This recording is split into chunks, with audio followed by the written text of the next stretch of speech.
Во рубриката Моje здравје денеска одговараме на многу прашања кои што се поврзани со попуштени, проширени вени. Детално ќе ни објасни докторот како се вели, но многу чест проблем. Последна статистика која што ја проверував вели дека 40% од населението во одреден период од животот се соочува со ваков здравствен проблем и најчесто е тоа проблем кај жените. И зошто е тоа така? Магистар доктор Митко Караѓозов, специјалист по тораковаскуларна хирургија. И доаѓа од клиничка болница Аџибаднос. Е така. Добро утро. Добро утро на вашите гледачи на македонската телевизија. Ви благодариме на вас. Што не удостоивте со ваше присуство денеска. Би сакале малку и да разјасниме и народно да објасниме. Каков е овој здравствен проблем кој што станува се почест? Па, почест има 1% на луѓето кои што се болни од болести што се вика проширени вени, болест од која што не се умира, болест која што би сакал прво да да им објаснам на нашите гледачи некои работи. Значи, артериите се како стебло, има дрво, односно како дрво имате стебло, големи гранки, помали, на крајта се гранчињата на листовите, и тие имаат во својот зид мускули.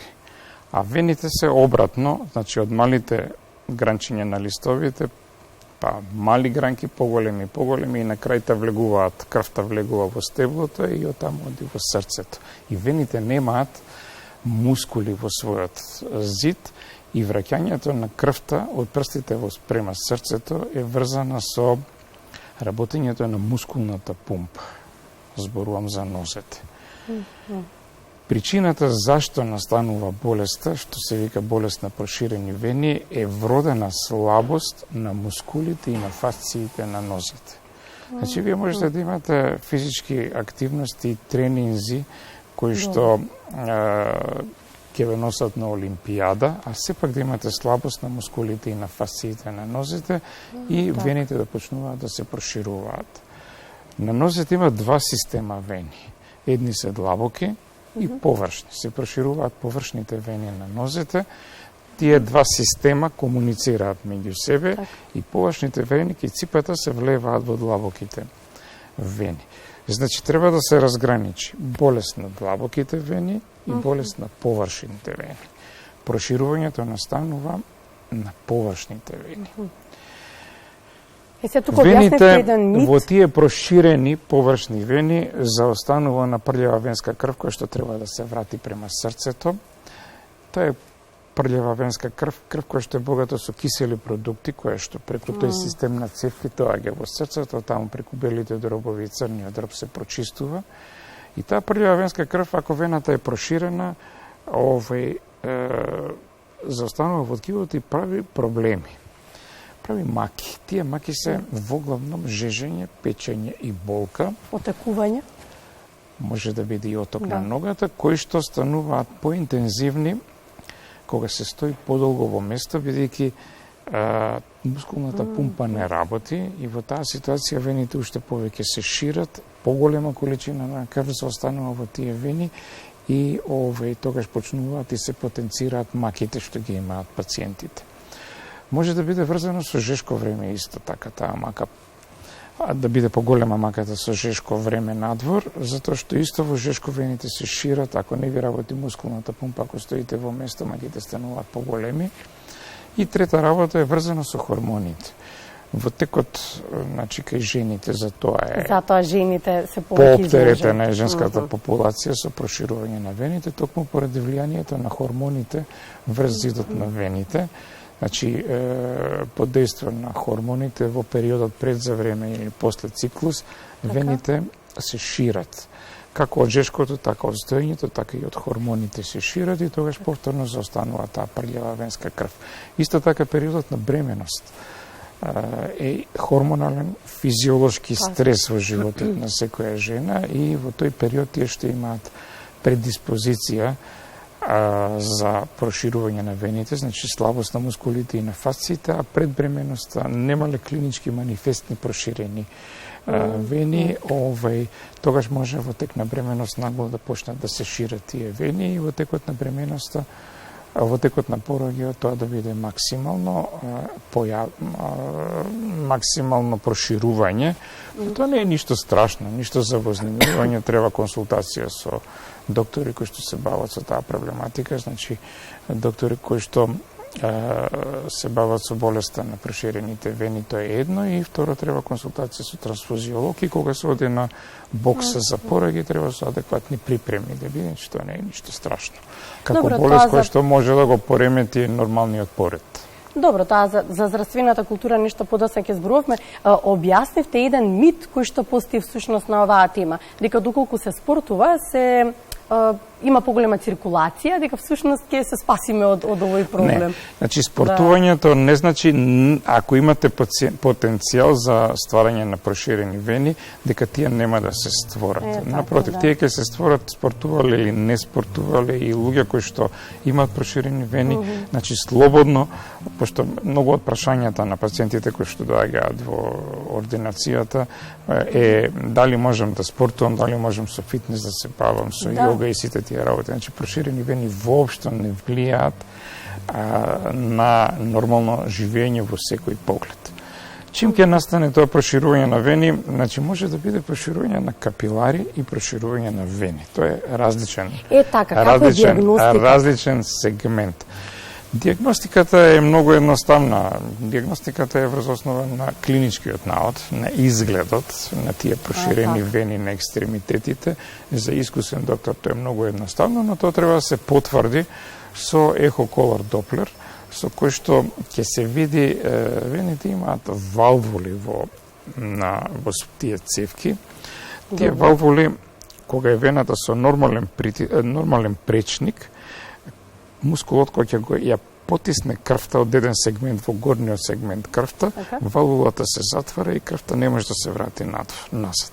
Ама таа вена кој ќе се прошири станува инкомпетентна, така да мускулот кој ќе стегне, крвта оди нагоре, таа валвула ќе се затвори, ама не е 100% затворена, и кога ќе горниот сегмент ќе треба крвта погоре да се истисне, крвта делумно оди нагоре, ама делумно се враќа назад, и тоа е таа прљава венска крв. И треба со ехоколор Доплер да се види дали е компетентноста на тие валвули адекватна или не. И сега тука се одлучува веројатно и за третманот понатаму. Каков е третманот? Во кои случаи е оперативен? Кога советувате вие? Пак е тоа клиничко искуство и вените покрај здравствен проблем се и естетски проблем. Добро, кај жените. Значи, денеска, ако ќе видам во ординација млада жена со панталони ќе влезе во ординација, веќе пола ми е јасно зашто доаѓа. Затоа што ги крие, иако е се најубаво, ама комплексот од застанување пред огледало со проширени вени е голем. Така да, до одреден пречник, проширените вени и капилари може многу едноставно да се решат во раните фази на појавувањето, со инекции, со обризгување во тие вени на пена, етоксисклерол, кој што има за цел да направи воспалување на зидот на таа вена, и таа вена се исклучува, се воспалува и полека со тек на време исчезнува од организмот и на тој начин ја снемува. Но знаете што? И се повлекува од кожата, така? Видливоста на таа вена исчезнува. И активната функција во враќањето на крвта на таа вена исчезнува. Ама во организмот на човекот има безброј вени. Едни се активни, други се пасивни. Тие што се активни се прошириле, вие ќе ја затворите, ќе ја уништите, но друга некоја вена, која што била во тој момент неактивна, ќе ја превземе функцијата на враќањето на крвта од прстите према срцето. Но таа вена со тек на време, ако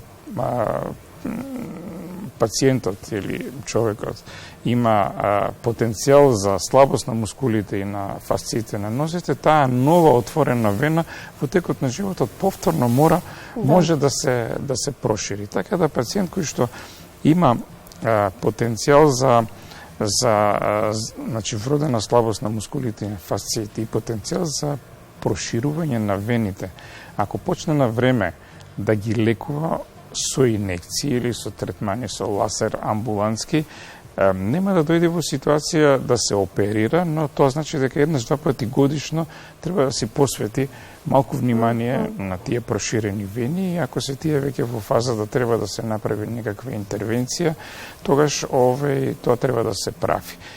Али тоа е континуирано во текот на целиот живот, затоа што вродената слабост на мускулите и на фасциите на нозете до смртта на секој човек го следи. И тој циклус не завршува, и од тие причини едноставно таков човек, велите, треба да се помири со тоа и да живее, да се научи да се живее. Имате заби во устата кои што континуирано треба да ги одржавате, за да континуирано треба да одите на забар, и пошто тие во текот на целиот живот се расипуваат. Имаат можности за расипување. Тоа исти со вените. Да. Значи, болест која што ништо страшно не се умира од неа, но треба да си посветите заради здравствена култура, да бидете со убави нозе и здрави. Затоа што вените како болест се до една одредена фаза естетски проблем, но потоа колку стануваат пошироки, почнуваат да стануваат и медицински проблем. Медицинскиот проблем е нашиот народ мора да се уплаши, за да има нека здравствена култура. Така да, што може да се случи во најлош случај? Што може да предизвика, доколку не се води? За жал, во новија простори во кои што живееме, најлошиот случај е многу чест. А инаку, кога вените ќе почнат да стануваат посериозно проширени, почнуваат компликации. Тие компликации се, прво настанува воспалување на тие вени, тоа се вика тромбофлебит. Тромбофлебитот не е ништо страшно, но главниот лек, вие може да испиете 3 кофи лекови, кога ќе ви се појави тоа воспалување на вените, главниот лек е мирување.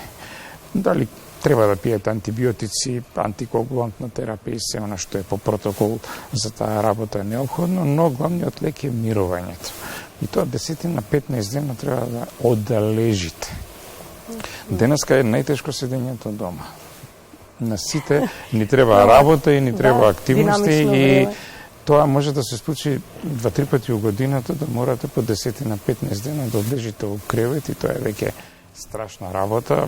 Значи не е страшно локално воспалувањето на вените, страшно е седењето дома заради воспалувањето и да се смири таа инфекција на вените. Втората компликација е згрушување на крвта во тие проширени површни вени. Значи, добро треба да се разграничи што е длабока венска тромбоза, што е површна венска тромбоза. Значи, тромбозата, згрушувањето на крвта на површните вени е ништо страшно. Добре. За разлика од неа, длабоката венска тромбоза е болест од која што се умира. И затоа, кај нас, кој ќе се каже тромбоза на вени, не се прави разграничување на длабока и површна, и тогаш веќе тоа е нешто страшно. Значи, не е страшно, површната венска тромбоза не е страшна состојба, но бара одреден третман, заради тоа што во тој згрушок на крв углавном се уруваат бактерии, и тие бактерии со целата терапија и мирување ќе се смират, ќе се стават под контрола, но во прва ситуација кога ќе падне имунитетот, тие повторно излегуваат на површина и повторно почнуваат да прават проблеми, и затоа тоа е една компликација ако веќе се случи кој што бара решавање на проблемот. Крварењето е следната компликација, значи тоа се чворови кои што на цевки кои што може да бидат и по дебелина на прсти, поголеми од дебелината на прстот. Се имало ситуација во кој што жена држи мачка во скут, мачката ќе се исплаши, мачката ако сте чувале или сите што чуваат мачки знаат кога ќе се исплаша, пушта ногти и со ноктот прави гребнатина и прави оштетување на вената и почнува крварење. Од таа цевка кога што е дебела колку прст, кога ќе почне крварењето е многу драматично. Ништо страшно. Треба прсна дупка да се стави и ќе застане крварењето, ама тоа е драматично во тој момент и луѓето може да не се снајдат и околината, пациентот и околината од стресот и од шокот, од сликата локва крв испод вас. И може сериозно да настане крварење, кој што може чак и животот да го загрози. И последната компликација е проширените вени со застојот на таа прљава венска крв прават оштетување на околното ткиво и оштетување на кожата. Кожата се танчи со тек на време и почнуваат да се ствараат рани. Рани кои што се прилично неубави, затоа што и рани кои што може да го обично тоа почнува тука околу скочниот зглоб. Рана која што може, сега имам една таква пациентка која што лежи на одделение бара подолг болнички третман. Не е тоа гангрена, тоа е некроза на кожата, ама може да направи рана која што може да биде, да речеме, со 5-10 сантиметра пречникова. Пациентка е сега баш наша господја која што живее во Швајцарија, на која што целата подколеница, целата циркумференција на ногата, целиот обем на ногата ја нема кожата. Сето тоа е одумрено од тие проширени вени. Тоа бара долг третман. Значи, кога ќе почнат најдобро е би сакал да преидам на тоа како се лечат тие проширени вени. Проширените вени најубаво е да се лекуваат во почетокот, кога може се уште со инекции да се реши проблемот, но ако веќе тој период е надминат, следниот период е лекување со операција. Денеска работиме со современа технологија, работиме со лазер, радиофреквенција и класични операции работиме, но денешниот третман на проширените вени независно, освен во на крајна, напредната фаза, нормални, што би рекол, проширени вени, лекувањето денеска е многу едноставно и многу рационално. Значи, јас сум многу години во овој... Така што веќе рутинска операција е предена? Јас сум во овој занет многу години. Да. 43 години сум и пред многу години кој ќе доеше пациент со проширени вени, тоа беше страшно. Значи, во сала се влегуваше со крв за таа операција. Операцијата траеше прилично долго. Пациентите лежеа по една недела, по 10 дена во болница, после тоа уште едно 6 месеци беа на боледување и така. Денеска истите тие пациенти, независно на кој начин ќе се лекуваат, дали со лазерска технологија, дали со радиофреквенција или класична операција, денес доаѓаат во болница и истиот ден се прави се и операција. Значи, лазерот не е нехирургија, значи не е несечење. Радиофреквенцијата исто така не е несечење. Тоа е пак хирургија, ама и класичната операција се хирургија која што возможуваат многу брзо враќање на пациентот во нормално живење и работење. Значи, денес доаѓа, истиот ден се прави се и операција со анестезија во кичма работиме, една вечер се спие во болница. Спинална, како се вика таа, да. Спинална анестезија. Следниот ден пациентот на нозе си оди од болница дома, 3 дена носи еластични чорапи, 7 ден се вадат лепенките, не се шијат раните, бидејќи раните се од по неколку милиметра, него се лепат со лепенки, се вадат лепенките, како и да е пациентот за 2-3 дена се враќа во нормално 100% живење и работење, а со спортски активности, пошто тоа углавном прешуваат, кога може да се вратиме во спорт, за 10 дена, 2 недели може да се вратат во нормален спортски живот, со сите спортски активности. Значи, проширените вени денеска се една болест која што е во одредена фаза естетски проблем, потоа станува медицински, ако ќе настанат веќе тие сериозните компликации, станува и сериозен проблем и за пациентот, и за работодавачот, и за државата, веќе тие пациенти лекувањето им трае многу долго и во главном завршуваат во пензија и затоа што не можат да бидат и работоспособни. Навременото започнување, диагностицирањето, знаете што ова не е болест која што треба да истражувате и да дојдете до вистината, ова многу едноставно. Самиот пациент кој ќе се види знае дека има проширени вени, ама треба да се одлучи да го почне процесот на лекувањето. И тоа е најстрашниот момент и затоа ваквите емисии кои што и ова кое што имате, во кое што јас ви гостувам, се многу битни, затоа што треба да се популаризираат нештата и да се каже дека проширени вени ништо не е како болест страшно, за народот тоа да го свати. Само треба да најдете време да си посветите на себе и да си го решите на тој начин проблемот, затоа што колку порано го решите, толку е по-рационално, поедноставно и поевтино решавањето на проблемот. Докторе, ви благодариме за денешното гостување. Фала Богу што медицината оди толку многу напред и вие по 40 и кусор години веќе можете и со нови технологии да напредувате и ние да бидеме малку како граѓани по-спокојни во целиот овој процес. Естетски проширените вени е страшен бизнис во светот. И тоа се работи во ординации и амбулантски се тера сето тоа. Косметиката, естетиката денеска е се и пред се.